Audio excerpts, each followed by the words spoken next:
මංගලී රාමුයි මාදම පූර්වල ඉඳන් කශීපූර්වලට යන ගමන් හිටියේ. ඒ රාමුට ජොබ් එකක් හොයන්න. හැබැයි එදා අහසේ වලාකුළු ගොඩක් තිබ්බා. වහින පාටක් නම් තමා එදා තිබ්බේ. අයියෝ අංකල් මේ ගොන්නු ටික නම් මටත් වඩා කම්මැලි. අපිට තව කොච්චර වෙලා යයිද කශීපූර්වලට යන්න? ඒක නම් ඇත්ත. හැබැයි මේ වලාකුළු වලින් නම් හොඳ අදහසක් නෙමේ දෙන්නේ. රෑට වැස්සොත් එහෙම මේ පාර එච්චර ආරක්ෂිත නැහැ. හරි අංකල් වැස්සත් අපිට ආය ඇඟ හොද ගන්න බැරියේ. අනික මේ ගිනි මද්දහන තියෙන වසන්ත කාලේ පොඩ්ඩක් නෑ වුණා කියලා මුකුත් වෙන්නේ නැහැ. කොහෙද මිනිස්සු මුකුත් වෙන්නේ නැත්තේ? තමුන්ට නම් මෙලෝ දෙයක් තේරෙන්නේ නැහැ. හැමදේම අමතක වෙනවා ඒක මොකක් හරි ජොලියක් තියෙනවා නම්. අන්තරේ සෙල්ලම් කරන තැනක් නෙමේ. මේක ගොඩාක් කාලෙකින් නම් අතහැරලා දාලා තියෙන්නේ. ඒ අස්සේ කටකටක් තියෙනවා මේ වනාන්තරේ භූතය සැරිසරනවා කියලා. ඔන්න ආයෙමත් මේ භූත ප්‍රේත කතා කියන්න අරගෙන ඔය අතර ගමේ ඔප්පුදූප කියන ඇන්ටිලා වගේනේ. ඔයත් දෙන් කියන්න හදන්නේ ඔයා ලින් ළඟ වංගු ළඟ ගස් උඩ එහෙම භූතය දැකලා තියෙනවා කියලාද? මේ වැහුවම බය වෙනව නෙමෙයි තවත් hina යනවා. මේත් එක්කම මහා අයියෙන් අකුණක් ගැහුවා. ඒ දෙන්නම උඩ බැලුවා. මාමේ මේ වලාකුළු දිහා බැලුවම නම් පේන්නේ ලොකුම ලොකු කුණාටුවක් අත ළඟ එනවා වගේ. අපි අහුවේද දන්නේ ඒකට. මං කිව්වානේ හොයට උදේ පාන්දරින් පිටත් වෙමු කියලා. කොහෙද අහන්නේ නෑනේ.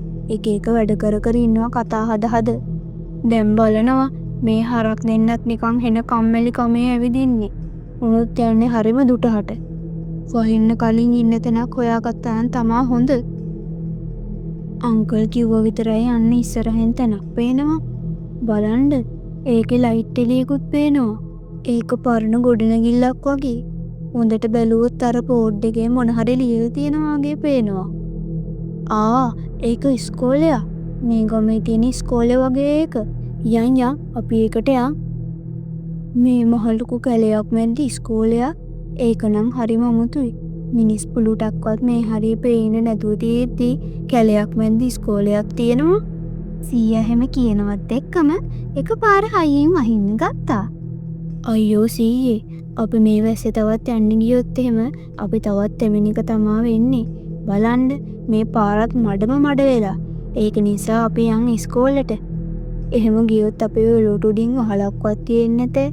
අනික මේ ඔයා කියන භූත කතාවට හංකන් දෙන්න ගියොත් එහෙම අපිට සීතලේ මැරෙන්න තමා වෙන්නේ. හැබැයි වැස්ස ගොඩක් සැර නිසා ඒ දෙන්නට කිසිම විකල්පයක් තිබ්බේ නැහැ.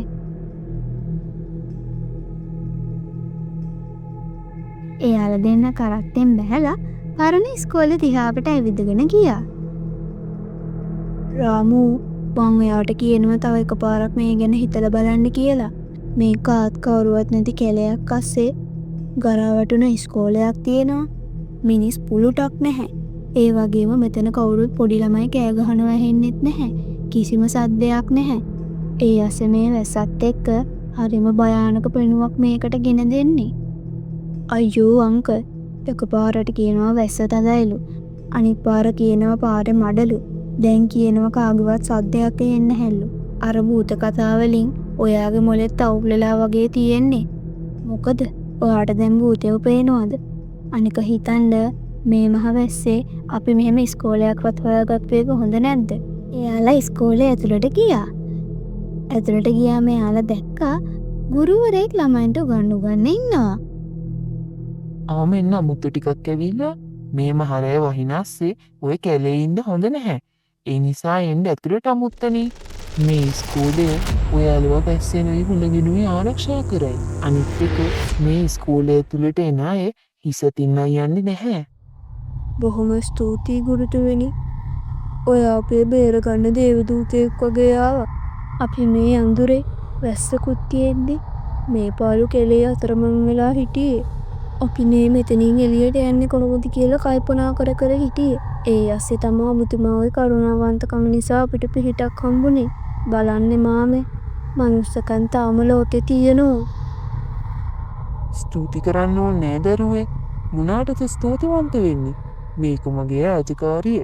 ඔබලා වගේ අමුත්තන්ට මගේ පාසල හැමදාම විවෘතයි. ඔයාලා වගේ අමුත්ත නිතරම මෙහෙට එනවා. මම හැමදාම ඒ අයව සුහදව පිළිගන්නවා.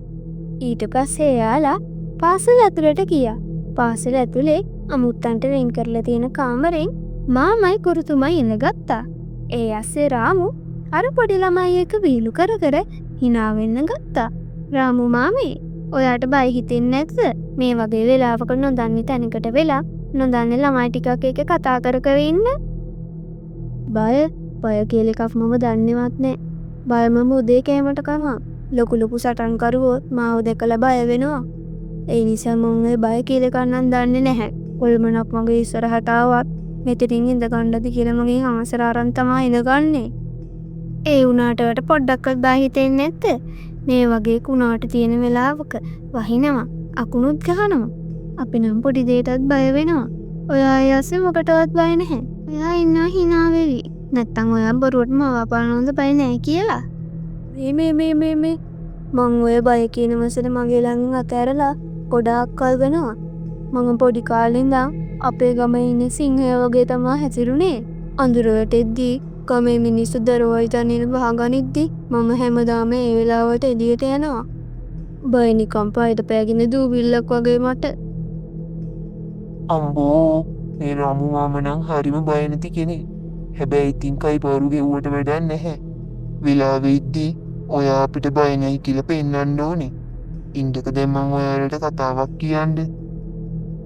අවුරුදු ගානකට කලින් ගුරුතුමෙකුයි ඒ ගුරුතුමාගේ පන්තියේ හිටපු ළමයි ටිකකුයි එකපාර වායුගෝලයට අතුරුදහන් වෙලා ගිහින් තියෙනවා. කවුරුත් දන්නේ එයාලට මොකද වුනේ කියලා. හැබැයි අදට එයාලගේ කටහඬවල මේ පාසල් භූමියෙන් ඇහෙනවලු. අපි දන්නේ නැහැ ඉතින් මේ කතාව ඇත්තක්ද බොරුවක්ද කියලා. අනේ ගුරුතුමනි, ඔයා ඔය කියන කතාව ඇහුවට පස්සේ මට නම් හිතෙන්නේ අතුරුදහන් වුණු පන්තියේ ගුරුතුමා ඔයා කියලා. අපි මේ පොඩි ගම්වල මිනිස්සු අපි ඔය වගේ කතා ඕන තරම් අහලා තියෙනවා. අපි වගේ ගොවියෝ වතුරට තරම් වෙන මොකටවත් බය නැහැ. ඒකත් රාමුට විහිළුවක් වුණා වගේ නේ එහෙනම්. හරි කමන්නේ. බලාගන්න බැරිය වෙලාව ආවම. හරි දරුවනේ. දැන් ඔයාලට ආයෙ උගන්වන්න වෙලාව. ඒ නිසා දැන් අපි යන් ඉගෙන ගන්න. මේ අංකල්ලට මහන්සිත් ඇතිනේ. ඒ නිසා එයාලට නිදා ගන්න දෙන්නේ. රාමු කොළුවෝ, ඔයාට මෙතන මොකක් හරි අමුත්තක් තේරෙන්නේ නැද්ද? මේ ඉස්කෝලේ ඉන්න ගුරුතුමා කතා කරන විදිහට එච්චරම හරි නැහැ. ඒක නිකන් අපිට මොන හරි වෙන්න තියෙනවා වගේනේ ආර පතා වෙන්නේ. එයාලගේ හැසිරීමත් හරිම අමුතුයි. අයියෝ මාමි, ඔයා ආයෙත් පටන් අරගෙන. කොහොමද අනේ මේ මිනිස්සු භූතයෝ වෙන්නේ? ඒ මිනිස්සු භූතේ නම් අපි ඒක කතා කරන්නේ කොහොමද? අර පොඩි උන්ටක මායක සෙල්ලම් කරන්නේ කොහොමද? අයියෝ රාමු පුතේ, සමහර වෙලාවට අපිට පේන්න තියෙන දේ 100% හරි නැහැ. අපිට පේන්න තියෙන දේ ඇතුලේ අර රහස් හැංගිලා තියෙනවා. හරි දැන් කමක් නැහැ. ඔයාට ඉතින් මෙච්චර දුර ඇවිල්ලා මහන්සිත් පැතිනේ. ඒ නිසා අපි නිදා ගන්න යමු. එහෙම කිව්වම රාමු නින්දට ගියා. රාත්‍රියේ උදා වුණා. හැබැයි මාම නම් නිදාගන්නේ නැතුව ඇහැරගෙන හිටියා. එයා එළියෙන් එන සද්ද වලට කන් දීගෙන හිටියේ. ළඟ දවසේ උදේ ඇහැරලා රාමු යාගේ මාමයි යන්න ලෑස්ති වුණා. අනේ අංකල්, යන්න එපා. ඔයා හරිම විනෝදයි. අපිට ඕනේ ඔයා අපි එක්ක ඉන්නවා දකින්න. ඉන්නානේ අපි එක්ක. අනේ දරුවෝ, අපිට එහෙම ඉන්න බෑනේ. අපිට අපේ රාජකාරි කරගන්න එපේ. ඒ නිසා අපි ආය අනිත් පැත්තට එන වෙලාවට ඔයාලව ආය හම්බෙන්න. එතකන් ඔයාලා ඔයාගේ යාළුවෙක් එක්ක හොඳට සෙල්ලම් කරන්න ඕනේ. තව හොඳට පාඩම් වැඩ කටයුතුත් කරගන්න ඕනේ. කරදර වෙන්න එපා දරුවනේ. මේ අංකල්ලා ආයෙ කොහොමත් එනවා. මේ යන අය ආයෙම හිටමු කොහොමත් එනවා කියලා ඔයාලා දන්නවනේ. ඒ නිසා එයාලා දැන් ගියා. ආයෙ මෙතෙන්ට අනිවාර්යෙන් එයි. ඒ නිසා එයාලා එනකන් ඔයාලා පාඩම් වැඩ කටයුතු කරන්න ඕනේ. මංගලී රාමුයි කරත්තෙට නැගලා එයාලගේ වැඩේ කරගන්න කශීපුර දිහාවට යන්න ගත්තා. රාමු පුතේ, ඔයා දැක්කද ඒ ගුරුතුමා අපිට සමුදෙන වෙලාවේ එයාගේ ඇස් දෙකේ තිබ්බ අමුතු දිලිසීම? ඒක හරිම අමුතුයි පුතේ. මට නම් හිතෙන්නේ මෙතන මොකක් හරි වෙන අමුත්තක් තියෙනවා. අපි බොහොම පරිස්සමින් ඉන්න ඕනේ. එහෙම නේද? දැන් නම් මටත් හිතෙනවා හැම එකක්. අනික අපි මොකටද යාළුවා එක්ක හැමදාම ඉන්න ඕනි? මම මේ වැඩක් හොයාගෙන ආවේ. නැතුව මේ පාසලකට ආයෙ ඇඩ්මිෂන් දාන්න නෙමෙයි. ගුරුතුමාගේ කතාව නම් මට පොඩ්ඩක්වත් වැල්ලුවේ නැහැ. හරිම අමුතුයි මේක නම්.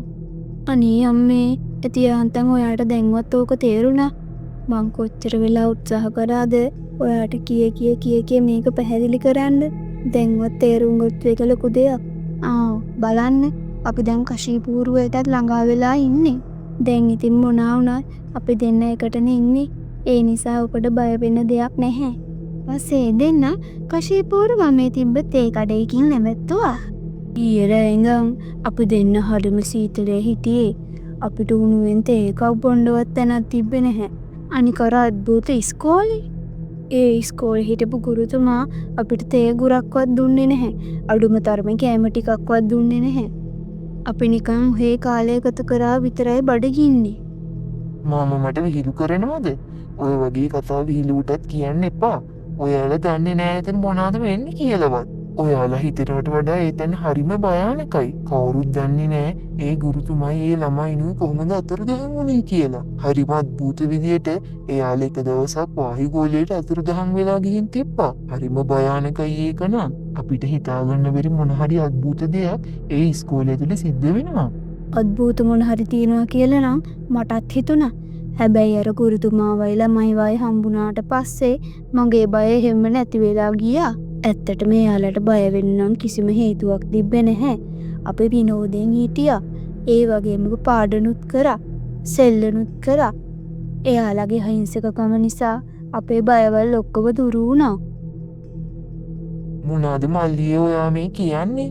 ඒ ඉස්කෝලේ බහලා දාලා ගොඩක් කල. ඒ ගුරුතුමයි ළමයිනුයි තමා අර අනතුරෙන් එකපාර අතුරුදහන් වුණේ. ඒ සිද්ධියෙන් පස්සේ එයාලා මරුණ කියලා තමා ගම්මු සැලකුවේ.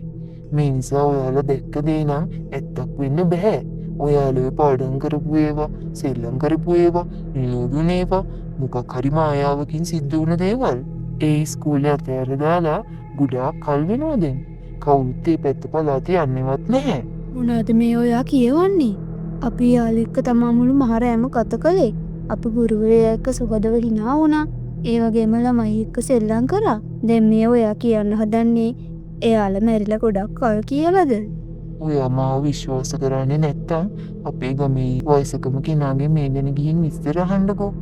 ඒ ඉස්කෝලේ ගැන, ඒ ඉස්කෝලේ තිබ්බ අභිරහස් ගැන, ඒ මුළු කතාවම එයා දන්නවා. මේක අහපු මංගලී රාමුයි ඒ වයසක කෙනා හම්බෙන්න ඇවිදගෙන ගියා.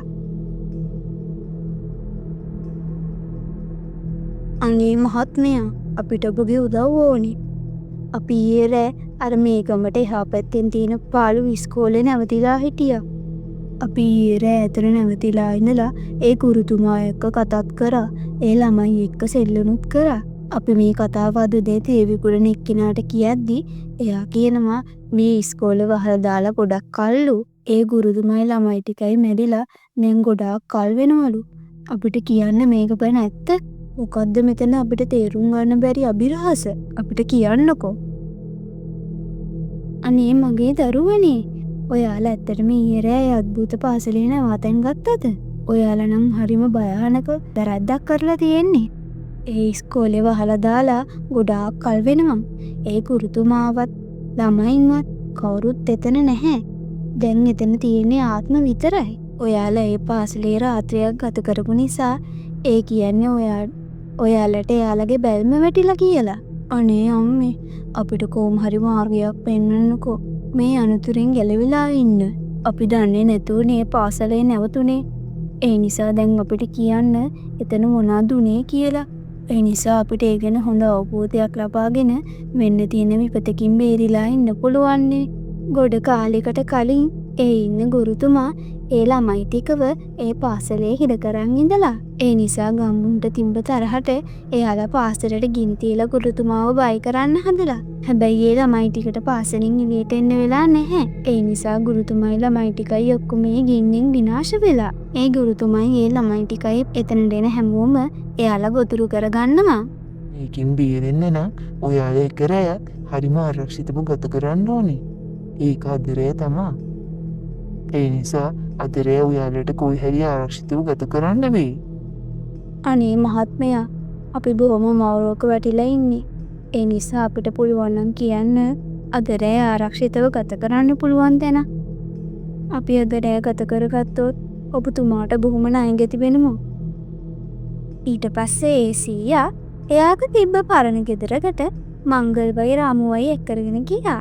දැන් මේ රැය ගත කරලා එයාලගේ ජීවිතේ බේරගන්න එක එයාලා අතේ තමා රැඳුනේ.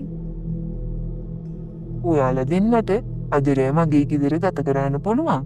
ඔයාලට බය වෙන්න කිසිම දෙයක් නැහැ.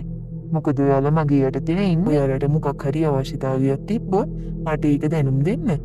හැබැයි මොනම හේතුවකටවත් ගෙදරින් නම් එළියට බහින්න එපා. අනේ බොහොම ස්තුතියි මහත්මයා ඔබතුමාගේ කරුණාවට. ඔබතුමා හිටියේ නැත්තම් අපට අද කරන්නේ මොකද්ද කියලාවත් හිතාගන්න බැරුව හිටියේ. එහෙම කියලා ඒ දෙන්න ගේ ඇතුළට ගියා. ගේ ඇතුළට ගිහින් ඒ දෙන්න ඇඳුවට පයෙන් ඉඳගෙන හිටියා. ඒත් එක්කම එයාලට ඇහුණා නිකන් දෝංකාරයක් වගේ සද්දයක්. අංකල් ඔයාලා අපි ඒ දයතන දාලාව නේද? හැබැයි අපි නම් ඔයාලව දාලාවේ නෑ. කවුද මේ කතා කරන්නේ? කවුද මේ? දොර ළඟ ඉන්නම් කිසිම කෙනෙක් පේන්නේ නැහැ. කොහෙන්ද මේ සද්දේ ඉන්නේ? අනේ රාමු, ඔයාලට මෙච්චර ඉක්මනට මාව අමතක වුණාද? දැන් ඔයාලා අපි ඉක්මනට ඉස්කෝලේට යන්න එනවා. අන්තිම දරුවෝ ටික ඔයා එනකම් බලන් ඉන්නවා. එහෙම කියනවත් එක්කම ගුරුතුමයි ළමයි ටිකයි එකපාරේ එයාලා ඉස්සරහින් මතු වුණා. එයාලගේ ඇස් දෙකට හරිම අමුතු භයානක පෙනුමක් තිබ්බේ. අනේ බලන්න මේ ඇහුම්කන් දෙන්න. අපි වැරදිලා තමයි එදා පාසලේ නැවතුනේ. අපිට ඔයාලට හානියක් කරන්න කිසිම උවමනාවක් නැහැ. අනේ අපව අතාරින්න. අපිට සමා වෙන්න.